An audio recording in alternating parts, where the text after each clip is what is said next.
William Felix Bale se casó 7 veces. 3 de esas mujeres murieron o desaparecieron. En todos los casos, él fue la última persona que las vio con vida.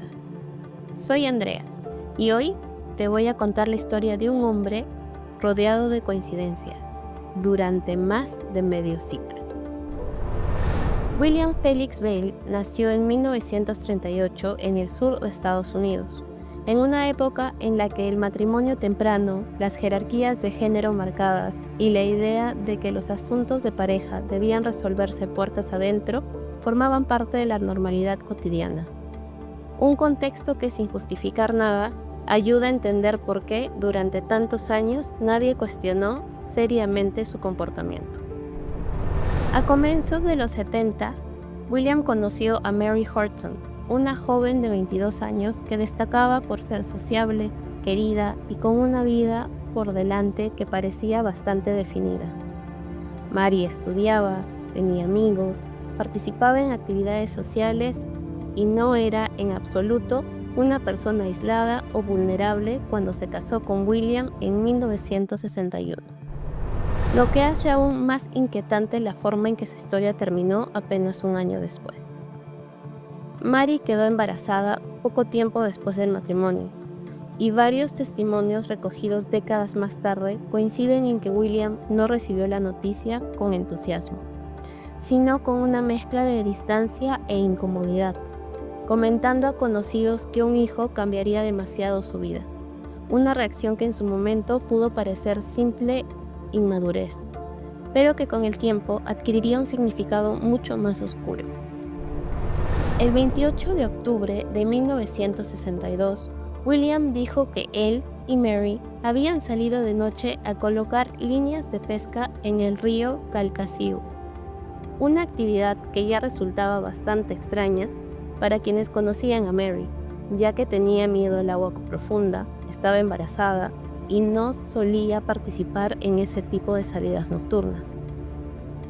Solía a pescar con su mujer embarazada de noche, a colocar líneas de pesca.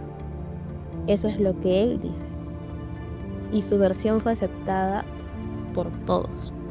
Nadie lo cuestionó. Ok. Según William, Mary resbaló y cayó al agua. Y aunque él intentó ayudarla, no pudo salvarla.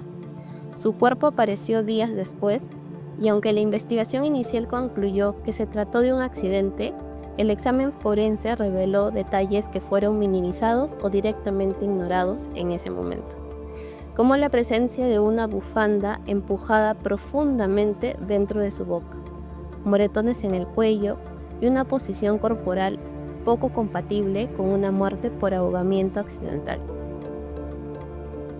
A pesar de esas inconsistencias, el caso se cerró. William cobró un seguro de vida que había contratado poco antes, no pagó el funeral y siguió adelante con su vida como si aquel episodio hubiera sido una desgracia ajena, algo que simplemente le había ocurrido. Parece bien lo planeado al principio. Y cobró el seguro. Sin más ni menos, solo cobró el seguro y siguió con su vida. Con el paso de los años, William se mudó de estado en estado. Trabajó en distintos oficios y volvió a relacionarse sentimentalmente, casándose varias veces más, hasta llegar a un total de 7 matrimonios. Una cifra que empieza a llamar la atención cuando se observa con detenimiento la edad y las circunstancias de muchas de las mujeres con las que estuvo. Se casó 7 veces. 7 veces, o sea, 6 veces más después de la muerte de su esposa, su primera esposa. Ok. En los años 70, William inició una relación con Sharon Hensley, una joven de alrededor de 20 años, con quien convivió durante un periodo marcado por el consumo de drogas, viajes constantes y una vida inestable, en la que incluso estuvo presente el hijo pequeño de William, algo que generó preocupación en el entorno de Sharon, ya que ella parecía cada vez más desconectada de su familia y más dependiente de él para tomar decisiones.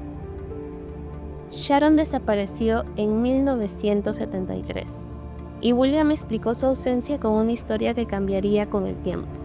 Primero, dijo que ella se había ido a viajar. luego que se había unido a otras personas para vivir en un barco, y más tarde que simplemente había decidido empezar de nuevo. Versiones que nunca pudieron ser confirmadas y que dejaron a la familia de Sharon atrapada en una incertidumbre permanente. A diferencia de otros casos, Sharon nunca fue oficialmente localizada ni declarada muerta, y su desaparición quedó flotando en un limbo legal que permitió que William continuara con su vida, sin consecuencias. Una situación que refleja cómo en esa época las desapariciones de mujeres jóvenes podían ser fácilmente interpretadas como decisiones personales. Los 70. Los 70. Si hoy en día pasa lo mismo, imagínate en esa época. A comienzos de los años 80, William conoció a Annette Craver, una adolescente de 15 años. ¿12 años? 15. Va bajando la edad de las esposas con las que se casa. Ella provenía de un entorno familiar complicado y que encontró en él una figura que parecía ofrecer estabilidad, protección y respuestas claras, una combinación especialmente poderosa para alguien tan joven y con pocas redes de apoyo. La relación avanzó rápidamente y se casaron en 1983, cuando Annette tenía apenas 17 años y William ya tenía más de 40. Una diferencia de edad que hoy sería ampliamente cuestionada, pero que en ese momento pasó sin una intervención efectiva por parte de las autoridades o de las demás personas. Pero él se metió con una chica de 15 años, se casó a los 17. Su tercera víctima. La primera murió, la segunda desapareció. Su versión nunca fue desvirtuada, siempre fue, ok, se desapareció. La tercera, de 15 años, casada a los 17. ¿Qué esperaba de una persona tan joven? Que sea más manipulable que las anteriores. Él también se está haciendo más viejo, entonces físicamente me imagino que ya no podía manipular tanto. De eso, ¿no? Exacto. Sino más. Mientras mayor el hombre, menos su fuerza física, pero más conocimientos. Mientras más chiquita la mujer, es más fácil que seas manipulada mentalmente, emocionalmente.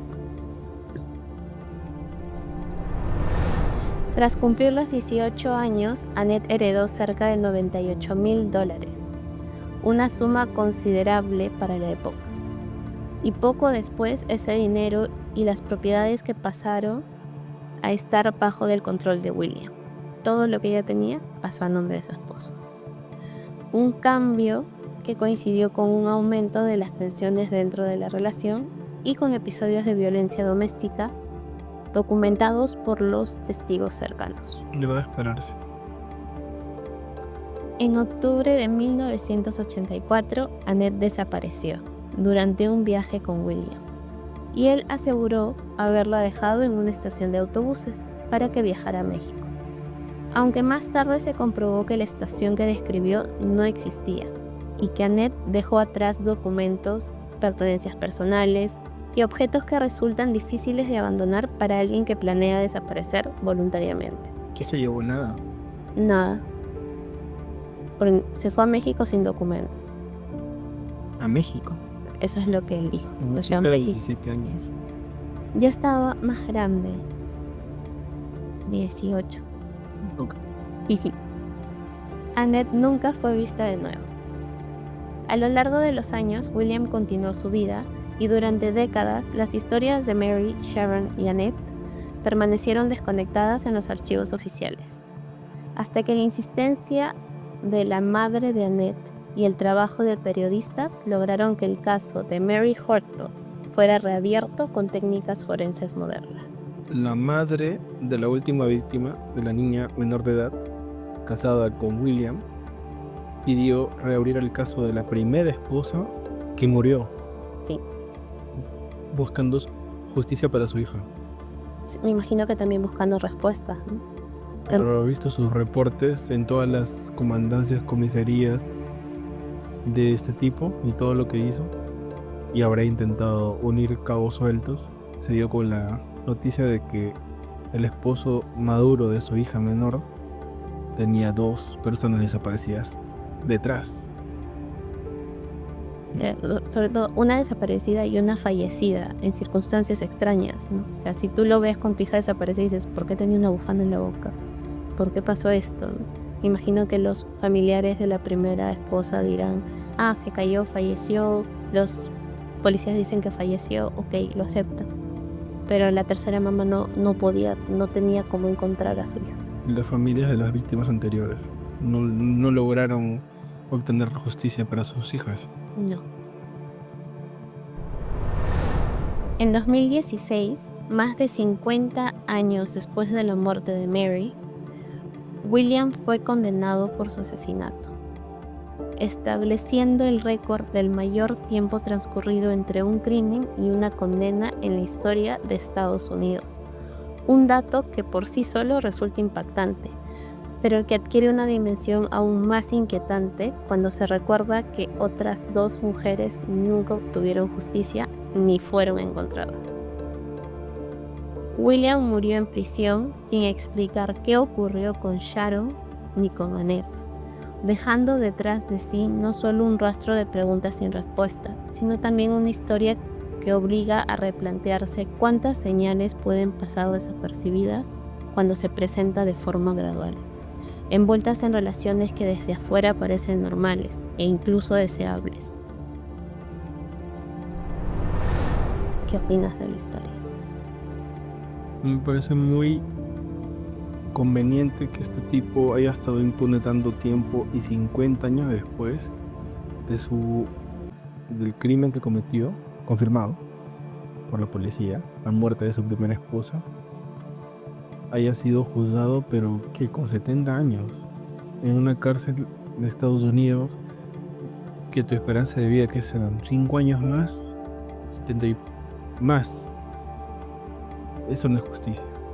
Y se llevó a la muerte la ubicación de los cuerpos de la segunda y la tercera esposa, presumiendo que las haya asesinado.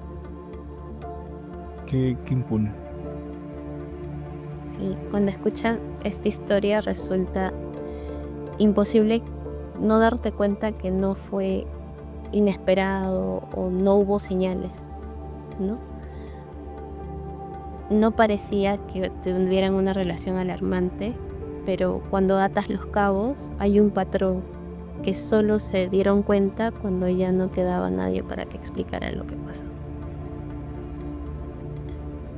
Tal vez el verdadero horror de este caso no esté en lo que se probó en un juicio, sino en la cantidad de años que bastaron explicaciones plausibles para que las ausencias se volvieran costumbre, recordándonos que el peligro no siempre aparece como una amenaza clara, sino como alguien en quien durante demasiado tiempo se confió sin hacer preguntas.